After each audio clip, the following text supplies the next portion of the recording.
luz nos olhos meus e a luz dos olhos teus resolvem se encontrar. Quando a sua energia encontra a nossa, a vida se transforma. Por isso, a CEMIG está fazendo o maior investimento da sua história em melhorias na rede elétrica e no atendimento.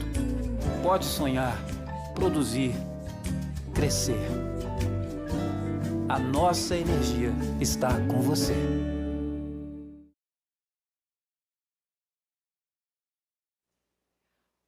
Olá, boa tarde a todos. Meu nome é Carolina Sena, Superintendente de Relações com Investidores da CEMIG. Sejam muito bem-vindos à videoconferência de divulgação dos resultados do primeiro trimestre de 2026. Informamos que essa videoconferência está sendo gravada e será disponibilizada no site de Relações com Investidores da companhia, no endereço ri.cemig.com.br, onde também se encontra o material completo de apoio. Para os participantes que necessitarem de tradução simultânea, essa funcionalidade está disponível por meio do ícone do globo identificado como Interpretation, localizado na parte inferior central da tela. Ao clicar, basta selecionar o idioma de preferência, português ou inglês. Para quem estiver acompanhando em inglês, há ainda a opção de silenciar o áudio original em português, clicando em Mute Original Audio. Durante a apresentação, os microfones dos participantes permanecerão desabilitados. Ao final, abriremos a sessão de perguntas e respostas. Antes de iniciarmos a apresentação dos resultados, gostaríamos de registrar que foi aprovada ontem a indicação de Alexandre Ramos Peixoto como novo presidente da CEMIG. Alexandre Ramos substitui Reinaldo Passanese, a quem a companhia reconhece e agradece o trabalho desenvolvido. Sob sua gestão, a CEMIG conduziu um consistente processo de recuperação financeira, retomou o patamar de investimento e estruturou um plano estratégico da ordem de 70 bilhões até 2030. Nesse mesmo período, a empresa fortaleceu sua infraestrutura, ampliou o número de subestações, modernizou a rede e eliminou gargalos históricos. Voltou também a crescer de forma sustentável e alcançou o maior valor de mercado de sua história, passando de 8 bilhões para 45 bilhões. A sua saída decorre da limitação de mandatos prevista na Lei das Estatais, que é a Lei 13.303 de 2016. E é justamente para dar continuidade a essa trajetória que chega Alexandre Ramos Peixoto, funcionário de carreira da companhia, com sólida experiência no setor elétrico brasileiro. Engenheiro de formação, possui pós-graduação em Engenharia de Qualidade e Gestão pela PUC Minas e em Gestão e Planejamento Estratégico pela UFMG, além de especializações e MBA em áreas relacionadas à geração e planejamento do setor. Ao longo da carreira, passou pela ANEEL, pelo Ministério de Minas e Energia, pela EPE e na própria CEMIG atuou como diretor de Relações Regulatórias e Institucionais. Desde maio de 2023, presidiu o Conselho de Administração da CCEE. Seguimos, portanto, focados na execução do nosso plano e à disposição para esclarecimentos adicionais. Agora daremos início à transmissão dos resultados, que conta com a presença de Andréia Marques de Almeida, vice-presidente de Finanças e de Relações com Investidores, Luiz Cláudio Correia Villani, vice-presidente de Tecnologia da Informação, Marco da Camino Ancona Lopes Soligo, vice-presidente de Geração e Transmissão, Marney Tadeu Antunes, vice-presidente de Distribuição, Yuri Araújo de Mendonça, presidente da CEMIG Sim, e Marcos Vinícius de Castro Lobato, superintendente de Planejamento da Comercialização. Para as considerações iniciais, convidamos Andréia Marques de Almeida, que dará prosseguimento à reunião e à apresentação. Bom dia, boa tarde a todos. É muito prazer em estar aqui com vocês mais uma vez apresentando os resultados da CEMIG, que nós temos bastante orgulho. Bom, a gente começa sempre falando dos destaques do trimestre. A CEMIG tem o benefício de ser uma empresa diversificada e que vem mantendo seus resultados de forma consistente, né, seus resultados operacionais. E E esse trimestre, nada diferente dos demais, a gente chegou a um resultado de 1,79 bilhões de EBITDA e 979 milhões de lucro. Além disso, eu brinco que a gente tem que administrar todos os pratinhos, então fizemos o nosso programa de investimento conforme estimado, então realizamos 1,48 bi. Também temos a remuneração dos acionistas, que é outro pilar importante da nossa estratégia, 658 milhões. E também tivemos pequenas aquisições. Tivemos aí a PCH de Pipoca e mais Timóteo Mesquita, que a gente realizou aí no trimestre. Além disso, a gente conversou muito no final do ano sobre o acordo do pós-emprego e os impactos que a gente registrou naquele momento, mas esse é um acordo que, de fato, traz efeitos ao longo do tempo e a gente já consegue observar agora uma redução das nossas despesas de 80 milhões relativa ao pós-emprego, que também é um destaque importante. Aqui uma fotografia dos investimentos do trimestre, o total de 1,48 aí demonstrado entre as principais áreas, sendo que a distribuição é sempre a maior representatividade do nosso investimento, com 1,28 bilhão. Na distribuição, seguimos com os nossos programas, né, de Mais Energia, Minas Trifásico. Dentro da entrega de novas subestações, tivemos 6 novas subestações, tivemos uma modernizada também dentro do programa de Mais Energia e também 765 quilômetros de rede de baixa e média tensão. Na transmissão, a gente cresce normalmente através de reforços e melhorias, e foi dessa forma que o trimestre também tivemos os investimentos do trimestre. São 103 milhões que adicionaram, aí, em termos de receita de RAP, 15,1 milhões para o nosso portfólio de geração de caixa. Em termos de geração, acho que os valores ainda são mais reduzidos no trimestre. A Gasmig segue com seu projeto Centro-Oeste também como o projeto mais relevante. E a CEMIG, sim, aí também começa a aparecer no nosso chart como um relevante também investimento, com 7 novas UFVs e uma capacidade de 19 megawatt-pico adicionada ao nosso portfólio.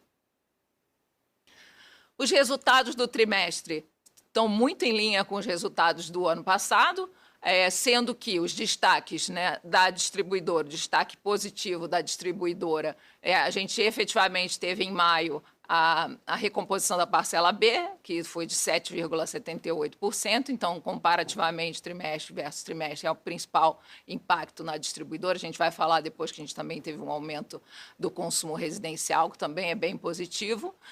E do lado dos desafios, também conhecidos pelo mercado, tivemos efeitos do preço, né, que desde o início de 2025 os preços de energia estão mais voláteis e, como vocês sabem, nós temos posições, né, que temos que fechar ao longo do tempo. Com esses preços mais altos, o fechamento da posição trouxe efetivamente resultados mais negativos na comercializadora.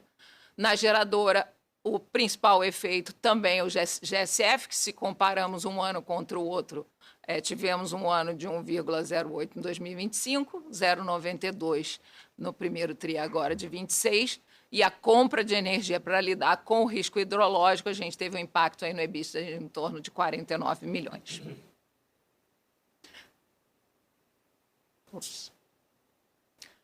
Aqui um pouco do detalhe, né, do que eu acabei de mencionar. A gente vê o patamar de preço e a gente vê que claramente a mudança da volatilidade de preço que começou no início de 2025, então saímos lá de janeiro a março de 25, de preços em torno de R$ 59,00 por megawatt para 300, então outro patamar de preço.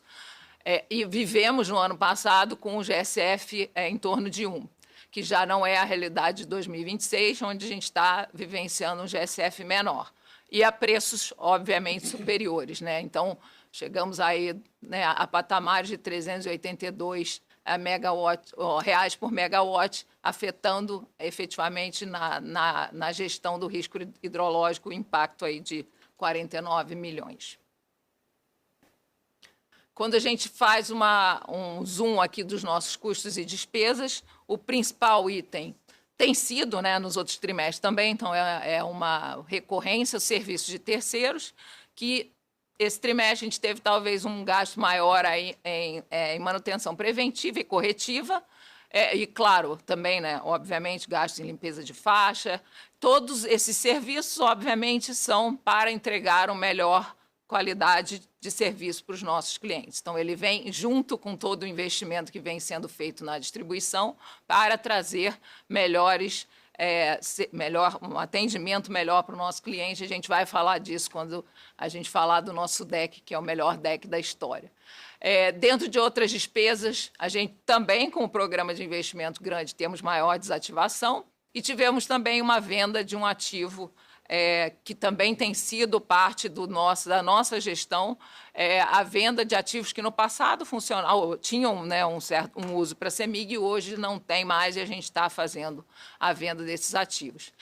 Trazendo um pouco dos impactos agora, já do pós-emprego, da reestruturação do pós-emprego que aconteceu até dezembro do ano passado, a gente vê que, se a gente comparar esse crescimento, incluindo o efeito do pós-emprego, esse crescimento passa a ser de 2,5% trimestre contra trimestre. A gente também vai falar na frente como que esse aumento se observa em relação aos quilômetros de rede, às novas subestações, porque também é importante aí no caso da distribuidora.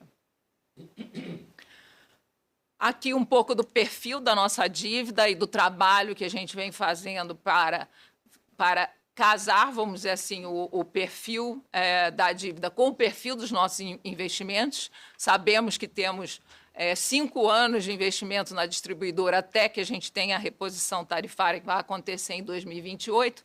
Por isso, temos trabalhado para aumentar o prazo médio da nossa dívida e chegamos aí 6,6 anos de prazo médio. E também um outro ponto importante é que 76%, ou seja, a maior parte aí da nossa dívida, ela vence após a recomposição tarifária da distribuidora em 2028. Então, esse perfil da dívida tem sido alongado para ser efetivamente coerente com o prazo também de recuperação na tarifa do investimento, principalmente da distribuidora, né? A última captação que fizemos aí no trimestre também foi uma debênture combinada com empréstimo de 4131. A gente tem emitido aí ao longo talvez as últimas emissões abaixo do soberano, que tem sido super positivo, e a gente concluiu aí 2,6 bilhões para a distribuidora nesse trimestre.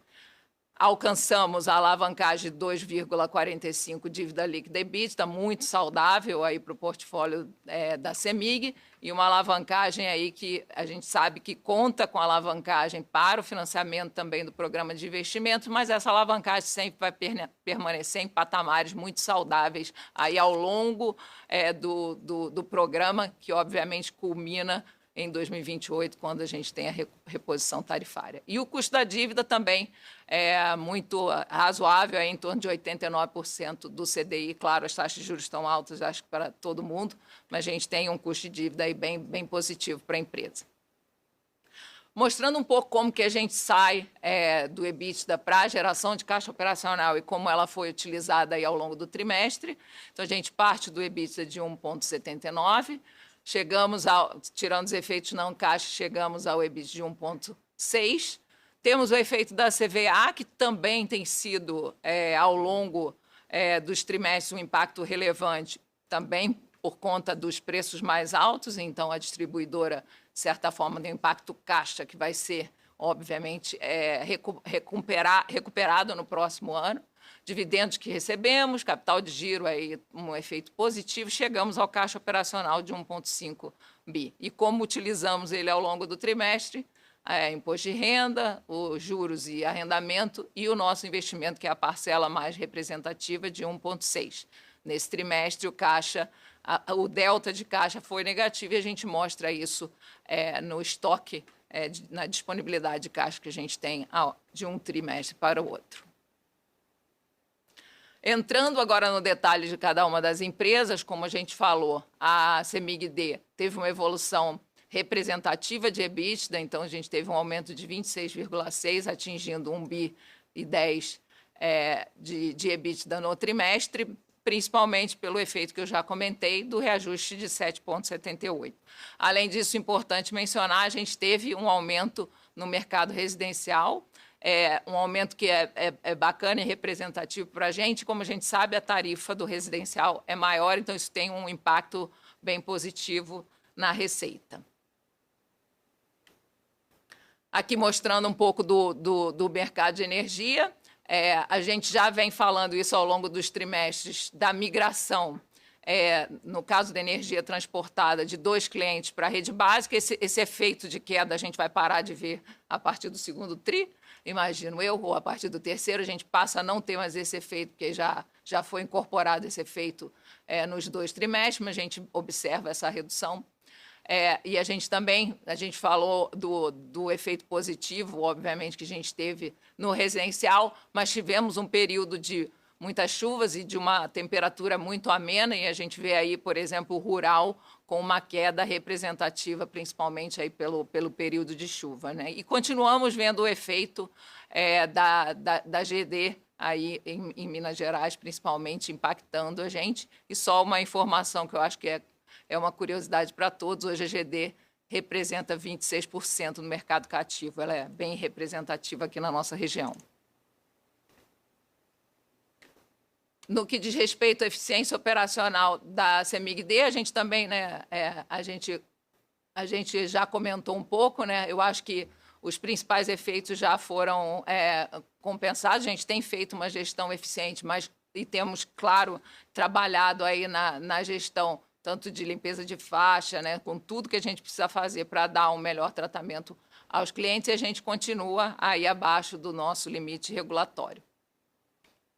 Aqui, em termos de eficiência operacional, nossos indicadores também da AD estamos totalmente enquadrados dentro dos indicadores regulatórios, né, de perdas, começando aí pelo indicador de perdas.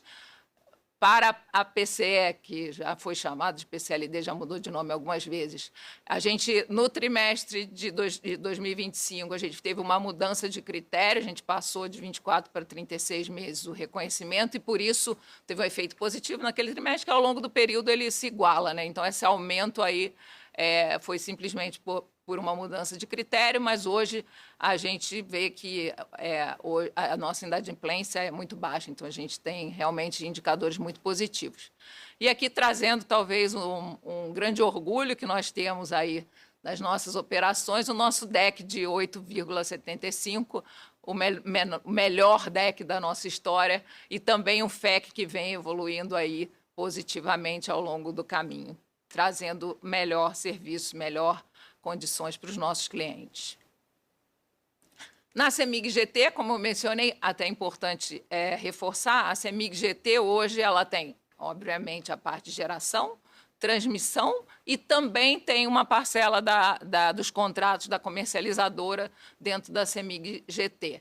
Então, os principais efeitos, a gente comentou até, depois eu vou falar mais deles. O principal a gente traz aqui como a gestão do risco hidrológico na G, mas quando a gente abre aqui por negócio, na geração, de fato, foi a gestão do risco hidrológico e compra de energia ou liquidação do PLD a valores muito superiores.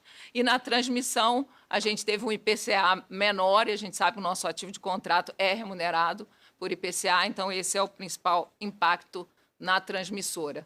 Quando a gente olha para a comercialização, aí sim tem o maior, talvez, desafio aí do trimestre, e o principal impacto foi efetivamente o fechamento das posições, que a gente hoje apresenta até por descumprimento de contratos que a gente vê ao longo do caminho, não entregando o P90, e contratos esses que a gente recupera uma parte desse valor ao final do ano, pelo fechamento das próprias posições vendidas que nós tínhamos, e também por alguns eventos, obviamente, de crédito, que acho que o mercado inteiro tem vivenciado. Mas aí o principal efeito é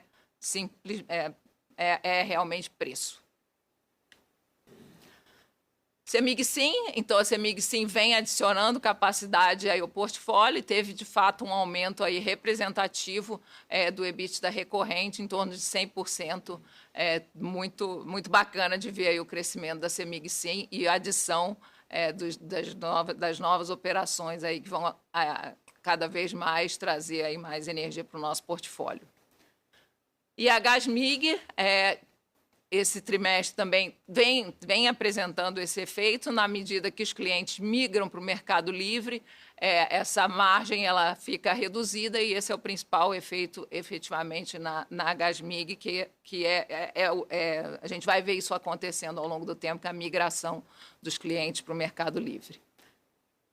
E aqui a gente tem muito orgulho de fechar a nossa apresentação do trimestre homenageando os nossos eletricistas. Na prática, eles são o coração da CEMIG, a gente existe de fato, né? Eles são a maior representatividade da gente e eles foram campeões do rodeio em Costa Rica, então levaram a bandeira CEMIG, né, onde fomos competir e, além de competir e ganhar, a gente competiu e não teve nenhuma falha de segurança, que eu acho que talvez a mensagem super importante aqui, que a gente quer ser eficiente, queremos trazer, sim, os melhores serviços para os nossos clientes, mas a gente quer também entregar esse serviço com muita segurança. Então, uma homenagem especial aos nossos campeões aqui, que de fato, quem move a energia da CEMIG. Muito obrigada a todos e a gente agora abre para a sessão de perguntas e respostas.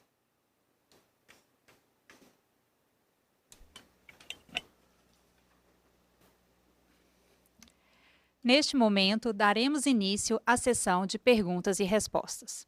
Para fazer sua pergunta, clique no ícone Q&A, localizado na parte inferior da tela, e digite seu nome para entrar na fila. Quando seu nome for anunciado, aparecerá uma solicitação para ativar o microfone. Ao aceitar, você poderá fazer sua pergunta ao vivo. Pedimos que façam todas as perguntas de uma única só vez, aguardando a resposta da companhia. Conforme a dinâmica da sessão, os nomes dos participantes serão anunciados para que realizem suas perguntas ao vivo. Nesse momento, uma solicitação para ativação do microfone será exibida na tela e deverá ser aceita para que a pergunta possa ser feita. Os participantes podem também registrar suas perguntas no chat da plataforma, que serão organizadas e respondidas de acordo com o tempo disponível.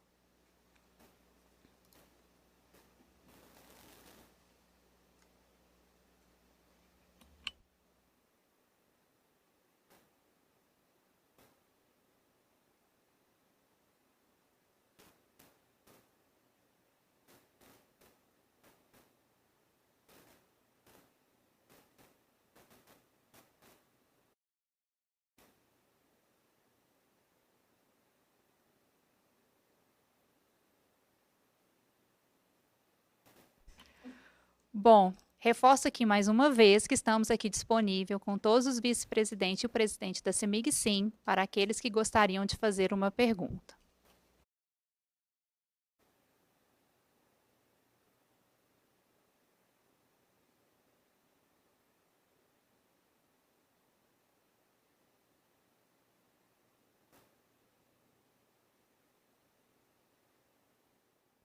Bom, nossa primeira pergunta vem do André Sampaio, sell-side do Banco Santander. André, por favor, pode fazer sua pergunta ao vivo.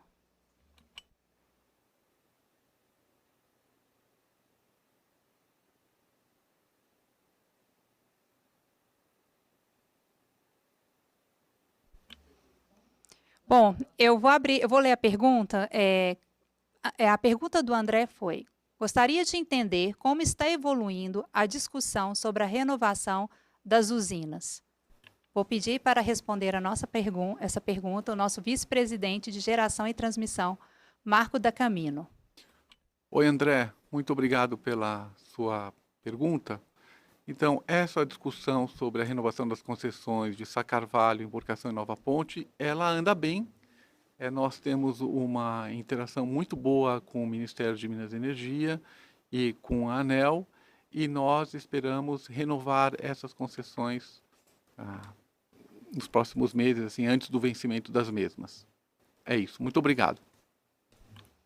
Aproveitando o vice-presidente Marco Soligo, tem mais uma pergunta, Marco, eu gostaria da sua ajuda, que é como que a gente pode fazer, o Marco e o Marcos Vinícius poder ajudar para reduzir o risco hidrológico com energias alternativas para suprir essa deficiência. Obrigada.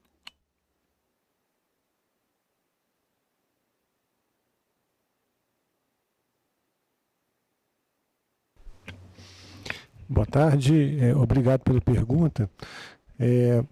Essa questão de redução do risco, ela a gente usando diversas fontes, diversificando o nosso portfólio, a gente consegue não ficar dependente de apenas um tipo de geração e dessa forma ter uma diversificação do risco. O nosso portfólio ele já está assim, né? A gente tem as nossas usinas hidráulicas, mas a gente tem nos nossos contratos de compra componentes importantes também de eólicas, solares, e aí a gente tem esse impacto do GSF, mas a gente acha que isso é numa proporção menor do que se a gente tivesse a carteira toda concentrada em hidráulica, né? Então a gente sofre isso, claro, porque é uma parcela importante do nosso recurso, e a outra maneira de a gente gerir isso é fazendo as contratações com antecedência para poder ter alguma reserva para isso. A gente está atento a isso, né? Houve essa redução do GSF no começo do ano, mas o período que mais nos preocuparia seria o segundo semestre, onde o GSF pode afundar mais, mas a gente já está com uma reserva adequada para isso, então a gente não deve ter outros impactos significativos ao longo do ano. Obrigada, Marcos Vinícius. Eu tenho duas perguntas aqui direcionadas à nossa vice-presidente de Finanças e Relações com Investidores, Andréa Almeida. Uma pergunta é o que podemos esperar do próximo reajuste, né? Da próxima revisão tarifária lá em 2028. E a outra pergunta é relacionada à emissão, né, aumento da dívida em relação aos investimentos, visto que temos uma taxa de 2 dígitos. Obrigada. Bom, falando de revisão tarifária, a gente obviamente, cumpre com os investimentos os mais efetivos dentro do nosso PDD, dentro do nosso plano de desenvolvimento da distribuidora, e temos a convicção de que serão investimentos bem reconhecidos na nossa revisão tarifária. Óbvio que para chegar no valor, a gente vai descobrir isso lá na frente, mas a gente leva em conta o aumento, obviamente, da base de ativos, menos a depreciação, e a gente vê esse efeito aí ao longo, que a gente vai ter, né, de reposição do EBITDA com base no investimento que da distribuidora nesse período de 5 anos vai ser em torno de 22, né, Carol? 22 bilhões. Então, assim, dentro desse investimento vai ter uma reposição da base, a gente reduz a depreciação, a gente chega aí numa variação que vai impactar o patamar do EBITDA da distribuidora em 2028. Muito otimistas em relação ao reconhecimento desse investimento, porque fazemos o investimento de uma forma muito prudente. Seguindo para a pergunta, e obrigado pelas perguntas, que esqueci de agradecer. Seguindo para a pergunta de alavancagem, a CEMIG encontra-se num nível de alavancagem muito saudável. E, de fato, a gente acredita que, ao longo do programa de investimentos, a alavancagem tende a crescer para realizar o programa de investimentos anunciado para o mercado de 44 bi nos próximos 5 anos. A alavancagem tende a crescer até 2028, quando ela cai. E a gente, claro, com o reajuste tarifário da distribuidora. Então, sempre dentro de patamares muito saudáveis, tão saudáveis que a gente concluiu e recebeu mais uma nota AAA, e agora nós temos 2 notas AAA pela Fitch e pela Moody's, o que atestam que a qualidade de crédito da CEMIG é muito positiva. Então, sim, estamos vivendo patamares de taxas de juros elevadas, porém temos um retorno sobre os nossos investimentos superiores, então que por isso estamos focando os investimentos principalmente nos setores regulados de distribuição e transmissão, e sim acreditamos que são investimentos que geram valor para o acionista, e essa alavancagem também dentro de um patamar super confortável para a empresa. Obrigada, Andréia. Nossas próximas perguntas, quem vai nos ajudar é o Marcos Vinícius. Primeira pergunta vem do Ricardo Bella, do Safra. Ele gostaria de entender quais são os possíveis impactos com a eventual mudança do parâmetro de risco do CVaR na curva de preço. Isso deve ou já tem impactado vocês a nível da comercializadora? Obrigado pela pergunta. A gente está observando, né, essa discussão, houve a consulta pública e o CMSE vai discutir agora até o final do mês sobre a aplicação, mudança desses parâmetros para o ano que vem. Há uma avaliação inicial de manutenção, né, na visão do INS e da CCE, mas a gente viu na consulta pública várias contribuições ponderando sobre a possibilidade de redução do nível do CVaR, visto que a gente já está com uma situação mais controlada e as simulações mostram que é possível você ter um nível de risco, uma proteção adequada a um custo menor, seria com um par menos restrito, menos avesso ao risco. Se houver essa redução que está sendo aventada, a gente tem, claro, que um impacto nos preços, porque aí os preços devem ficar menores e isso seria benéfico para a nossa posição, porque a gente tem ainda algumas posições abertas vendidas para os anos de 27 e 28, que são os anos mais próximos e são mais afetados por uma mudança no PLD. Então, se houver isso, a gente está observando esse movimento, pode ser um momento interessante para a gente começar a fechar essas posições. Obrigada, Marcos. Nossa próxima pergunta, para você nos ajudar novamente, vem do Rafael Correia. Ele gostaria de comentar mais um pouco, nós comentarmos mais um pouco sobre a estratégia da comercialização da companhia, tendo em vista que a gente tem para 2026 um GSF mais desafiador e os impactos recorrentes do submercado. Obrigado. O ano de 26 ele é desafiador para a gente mesmo. A gente comentou isso até no material que a gente divulgou no nosso último CEMIG Day, em que a gente tinha uma evolução das nossas margens em 26, o ano em que a gente tinha a menor margem desse histórico nosso. Depois ela vai voltar a se recuperar em 27, 28 também, mas em 26, fruto do histórico de preços no mercado, né, as contratações são feitas com antecedência e a gente sabe que alguns anos atrás o preço ele diminuiu bastante, os contratos que a gente fazia a futuro, eles estavam com uma margem mais reduzida, né? E além disso, então, a gente tem elementos de curto prazo que podem fazer reduzir o resultado, como a diferença de preço entre supermercados, que está vindo alta nesse começo de ano. A gente até espera que ela vai diminuir bastante para frente, mas ela já teve impacto. A questão de redução da entrega de alguns contratos também. Então, há fatores conjunturais que podem tornar a evolução desse ano mais desafiadora, mas esses fatores conjunturais, a nossa expectativa, a nossa visão é de que no futuro eles vão diminuir o impacto por conta da evolução sistêmica e a nossa própria margem, por conta da evolução dos preços do mercado, vai evoluir. Então, nós vamos passar o ano de 26, a questão do risco hidrológico, voltando a falar, a gente teve no primeiro trimestre uma realização menor do que a expectativa, então isso teve um impacto. Mas para a redução mais desafiadora que normalmente ocorre no segundo semestre, a gente acha que vai vir conforme a nossa expectativa, né, baixa, mas conforme o que a gente está planejando, de tal forma que no segundo semestre esse não seja um fator de impacto como foi agora no primeiro trimestre. Obrigada, Marcos. Mais uma perguntinha, ela vem do João Fagundes, do Banco Bradesco. Ele gostaríamos que comentassem como é que está o perfil de sazonalização das nossas usinas, se está parecido com o do MRE, e também qual a nossa visão na discussão da revisão dos parâmetros de risco, e você já até comentou. Obrigada. A nossa sazonalização está bem próxima do MRE. A gente teve alguma diferença menor em janeiro, e talvez por isso a gente até tenha sofrido um pouco mais esse efeito, que está compensado em outros meses do ano, mas em linhas gerais muito próxima.